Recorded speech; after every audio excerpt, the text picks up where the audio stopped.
Barry is a very, very warm person because he has such a passion for what he does. Not only was he a great singer, but he was like he was a great performer. Hey there. So, you know how Hollywood's got all those secrets, right? Well, get ready for a real shocker. See, there's this big mystery swirling around about Barry White, the legendary singer. Word on the street is he took something huge to the grave with him, something nobody knew about. And guess what? It's got everyone talking. Rumor has it, there's a dark secret from his time in Hollywood that he never spilled the beans on. We're about to dive deep into this mystery. Trust me, it's about to get juicy. Get ready for a wild ride. I am myself at all times, you know. If I walk in a room, I speak. I try to always carry myself as a gentleman. So Barry Eugene Carter, later known as Barry White, came into this world on September 12, 1944, in Galveston, Texas. His parents, Melvin A. White and Sadie Marie Carter, never tied the knot. So, Barry got his mom's last name at first, but he switched to his dad's name later on. They settled in the Watts neighborhood of South Central Los Angeles, California. Barry was the big brother to Darryl, who was just a year younger. Growing up, Barry soaked in his mom's classical music collection and got hooked on the piano, trying to copy what he heard on those records. When Barry was around 11, some folks said he played piano on Jesse Belvin's hit song, "Good Night, My Love," in 1956. But in 1995, Barry told the Boston Herald that it wasn't true. He thought reporters made it up. Barry and Jesse lived close, but Jesse was way older. Barry went to Jacob A. Riis High School, an all-boys school in southeast Los Angeles. His voice took a sudden deep dive when he hit 13 or 14, surprising everyone, including his mom. He joked on Conan O'Brien's show in 2000 about how his voice scared both him and his mom when he woke up one day sounding like a grown man. As reported by the Sydney Morning Herald, the singer and his mother shared a sense of excitement when they witnessed this significant transformation in his vocal tone. "It scared me and my mother when I spoke that morning," White said. "It was totally unexpected. My chest rattled. I mean vibrations. My mother was staring at me, and I was staring at her. The next thing I knew, her straight face broke into a beautiful smile. Tears came down her face, and she said, 'My son's a man now.' But hold up, Barry's life wasn't all sunshine and rainbows. Nope, it was more like a roller coaster ride through tough times. He grew up in South Central LA, where him and his little bro, Darryl, got up to all sorts of mischief. They were like a dynamic duo, causing trouble left and right. Darryl especially was a bit of a troublemaker, even landing in juvie when he was just 8. As they got older, their antics got riskier. By the time they hit their mid-teens in the 1960s, they were deep into some serious stuff. Barry himself said they were like a little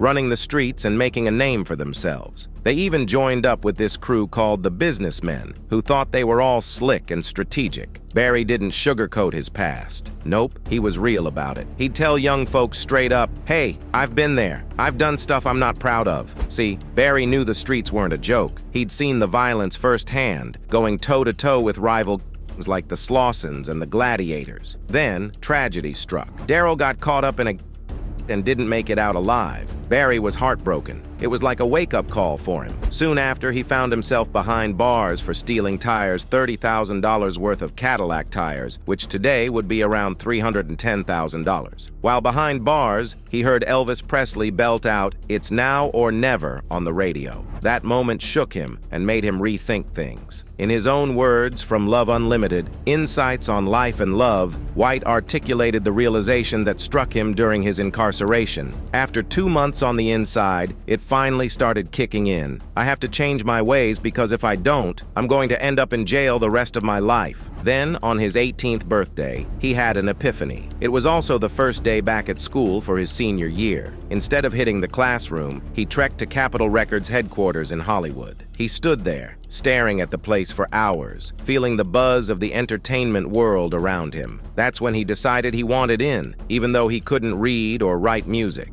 Breaking old habits is tough, but Barry White knew he had to change. When he got out of whatever had him locked up, his buddies threw him a bone. They asked him to join their band as the bass singer. Crazy, right? Until then, Barry hadn't even thought about making music for a living. But that invite in 1960, that was the game changer. Now, deciding to chase the music dream wasn't enough. Barry poured sweat and tears into it for nearly 10 years, grinding hard to get noticed in the cutthroat music world. But hey, his persistence paid off big time. Fast forward to the 1970s, Barry White was hitting his stride. He didn't just sing, he also set up this awesome group called Love Unlimited and started producing music. That was huge. And you know what's wild? He met this guy Larry Nunes through a friend who basically bankrolled one of Barry's albums. This album, From a Girl's Point of View We Give to You, Love Unlimited, was a total game changer for Barry. Barry White's life took a crazy turn, all thanks to a simple invite to join a band. From there, he hustled like no other, and it paid off big time. And when he hooked up with Larry Nunes, that's when things really started popping off for him. That's where the story gets interesting, where it gets juicy. Barry White didn't just break habits, he smashed through them and made history. Insights on life and love, White expressed astonishment and gratitude at the fortuitous encounter with Nunes. He wrote, "I couldn't believe it. Here I was, without a dime to my name, with a group I couldn't afford to record, with nothing but my knowledge of music. And over there was Larry Nunes, a millionaire, offering me not just a way to make a decent living, but the opportunity to make my musical life." As one of the most iconic deep-toned crooners, Barry White cemented his place in the music world as the soul singer with a unique, instantly recognized baritone. His voice quickly distinguished him from others, and hit songs like Can't Get Enough of Your Love, Babe in 1974 and You're the First, the Last, My Everything, also from 1974, propelled him to celebrity. But he had a pretty tragic end, dying at 58 years old. Much later in his career, a series of health problems would slowly diminish his capabilities as an entertainer. As reported by Billboard, White suffered from weight issues, high blood pressure, and kidney failure. His health would eventually affect his career in more ways than one. But unfortunately, fans of the singer were not fans of his medical issues, and White likely went to the grave with one of his last memories being of his fans serving him with ridicule instead of praise. The singer's slew of health issues never seemed to improve, and in fact, only got worse as time went by. But White persisted and continued to perform despite his illnesses. When he was 58, White suffered a stroke that left him speech-impaired and slightly debilitated. Per a 2003 report in Rolling Stone, his daughter, Shahara, maintained that despite the health scare, he was still going to do shows. In one of his final public appearances, the singer performed at a concert in Sydney, Australia, in 2000, but he was unable to stand up and give his all. At that point, he was suffering from edema, which causes swelling of body tissue due to trapped excess fluid, and his guests were displeased. The BBC reported that seating was in a horseshoe arrangement. Because of the venue's multi-sided design, in addition to White's inability to get up and move around while singing, more than half of the concert's 4,000 fans were unable to see him. Some criticized the venue's sound quality as well. The late singer met the booing of the crowd by turning around in his seat. Nearly half of the audience walked out early, some after only 30 minutes, said the BBC. After an hour, the promoters offered refunds to fans. Barry's health took a hit later in life. While undergoing dialysis and awaiting a kidney transplant in May 2003, White suffered a severe stroke, which forced him to retire from public life. He also suffered multiple seizures in his last few weeks. Now to the death of legendary soul singer Barry White.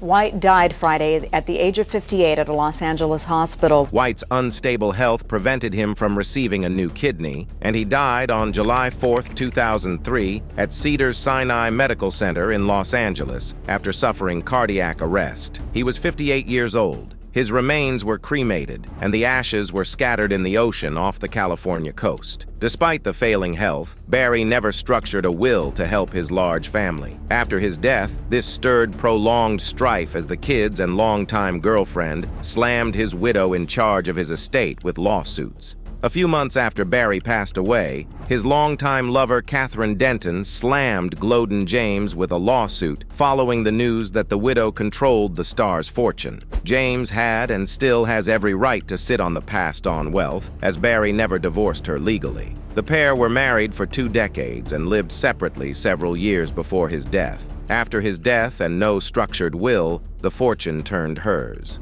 Denton's grievance was that she needed to continue living her life of luxury, one that the entertainer afforded. According to her lawsuit, she alleged that the lavish lifestyle could be maintained with his costly gifts to her: a Rolex, a Lexus, and a Chow. Barry's longtime lover added that he had planned for her to live with more than enough money in their Los Angeles residence. Her attorney explained that the lawsuit was to fulfill the deceased's wishes. More than a decade later, one of the singer's daughters, named Denise White, an adopted child who had the same privileges as his biological kids before his death, hit James with a lawsuit. She was born in 1962, during her mother's relationship with the singer, and did not find her biological dad until 1988. Still, all that did not matter as the white patriarch assisted her in changing her name. She told the Los Angeles Superior Court that the deceased was a loving and affectionate man who allowed her to use his properties as she wished. Denise was even on his payroll, as Barry hired her to assist him.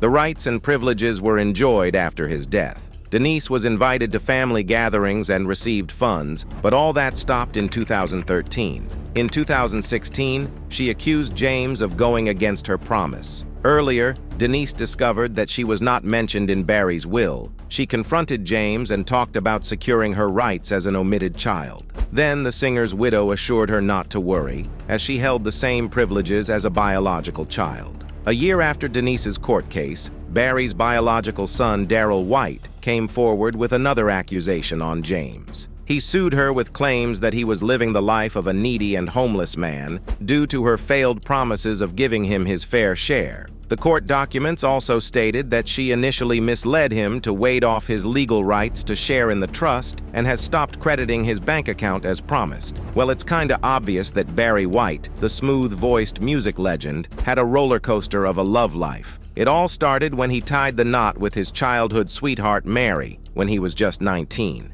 But like many love stories, theirs hit a rough patch, and they went their separate ways in 1969. Then, in 1974, Barry found love again, this time with singer Glodian James. They even teamed up to make some sweet music together on the album Barry and Glodian in 1981. But despite their musical harmony, their marriage hit a sour note, and they reportedly split in 1988. Surprisingly, they stayed legally married until Barry passed away in 2003, although they were living separate lives for years. Now let's talk kids. Barry was a busy dad with at least 9 children running around. He had his first 2 with Mary by the time he was only 16, and with Glodian, he added 4 more to the mix. His daughter Shahara even worked as his personal assistant, while his son Barry Jr. rocked out in the Love Unlimited Orchestra and managed his tours. But Barry's family tree doesn't stop there. He had a daughter named Denise Donnell from another relationship, but they didn't connect until 1988. She even changed her name to Denise White, with Barry's support. Later, there was a twist when Barry's girlfriend claimed he was the dad of her baby girl, but DNA tests proved otherwise.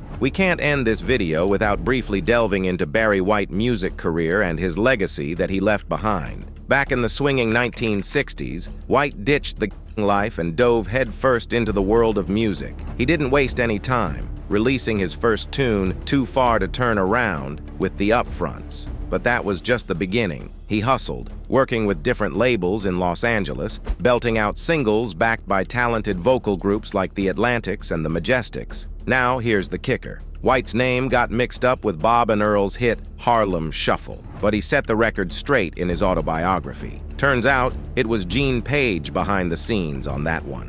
In 1965, White produced Feel All Right for the Bel Cantos, marking the start of his production journey. He even released his debut single under the alias Lee Barry in 1966. Plus, he co-wrote hits like Together Forever, showing off his knack for crafting catchy tunes. But it was the mid-60s that really kicked things into high gear. Bob Keane, the man behind Delphi Records, saw something special in White and brought him on board. Suddenly, White was rubbing shoulders with artists like Viola Wills and the Bobby Fuller Four, leaving his mark as a songwriter and arranger. Fast forward to 1972, and White struck gold with Love Unlimited, a girl group he discovered. Their soulful ballad, Walkin' in the Rain with the One I Love, soared up the charts. marking White's first taste of success as a writer and producer. But here's where it gets juicy. After a fallout with Uni Records, White made the bold move to 20th Century Records, taking Love Unlimited along for the ride. Together, they churned out hit after hit, including chart toppers like I Belong to You and Under the Influence of Love Unlimited. And let's not forget about the Love Unlimited Orchestra. White didn't just want them as a backing band, he wanted them in the spotlight. With their iconic track, Love's Theme, they topped the charts and became a force to be reckoned with in the world of music. But White's ambitions didn't stop there. Despite his initial hesitation, he stepped out from behind the scenes and into the spotlight as a solo artist. His debut album, I've Got So Much to Give, was a smash hit, featuring soulful tunes like I'm Gonna Love You Just a Little More Baby. Barry White was a big deal in the music world, especially in the UK. People there loved his songs, like You're the First, The Last, My Everything, which even reached #1 on the charts. They called him the Walrus of Love because of his size, beard, and deep voice. In the US, they called him Dr. Love or Prince of Pillow Talk, showing how much people admired him. In 1979, after 6 years, White left his record company to start his own band called Unlimited Gold. He wanted more control over his music. Although his success on the pop charts slowed down as the disco era came to an end, he maintained a loyal following throughout his career. Despite several albums over the next 3 years, he failed to repeat his earlier successes, with no singles managing to reach the Billboard Hot 100, except for 1982's Change, climbing into the Billboard R&B Top 20, #12. His label venture was exacting a heavy financial cost on White, so he concentrated on mostly touring and finally folded his label in 1983. After 4 years, he signed with A&M Records, and with the release of 1987's The Right Night and Barry White, the single entitled Show You Right made it to the Billboard R&B charts, peaking at #17. In 1989, he released The Man Is Back, and with it had 3 top 40 singles on the Billboard R&B charts. Super Lover, which made it to #34, I Wanna Do It Good to Ya, which made it to #26, and When Will I See You Again, which made it to #32. White got recognized big time for his amazing tunes. Just check this out. On September 20th, 2004, they put him in the Dance Music Hall of Fame. Big honor, right? But that's not all. On September 12, 2013, which would have been his 69th birthday, they gave him a star on the Hollywood Walk of Fame. That's like the A-list of famous people stuff. And get this, the TV show Counting Cars even fixed up his last car for his wife after he passed away. Sweet, huh? They called him the Walrus of Love. Now that's a nickname with style. BBC said his voice was like a chocolate cake could sing. How cool is that? Rolling Stone magazine thought he was one of the greatest singers ever and put him at #56 on their list. Barry was no stranger to Grammy Awards either. He was up for 11 of them. And guess what? He won 2 of them for his album Staying Power back in 2000. Now that's what I call staying power. Barry White touched hearts, uplifted spirits, and left an enduring legacy of compassion that continues to inspire us all. And that's it from us today. Until next time, thank you for watching.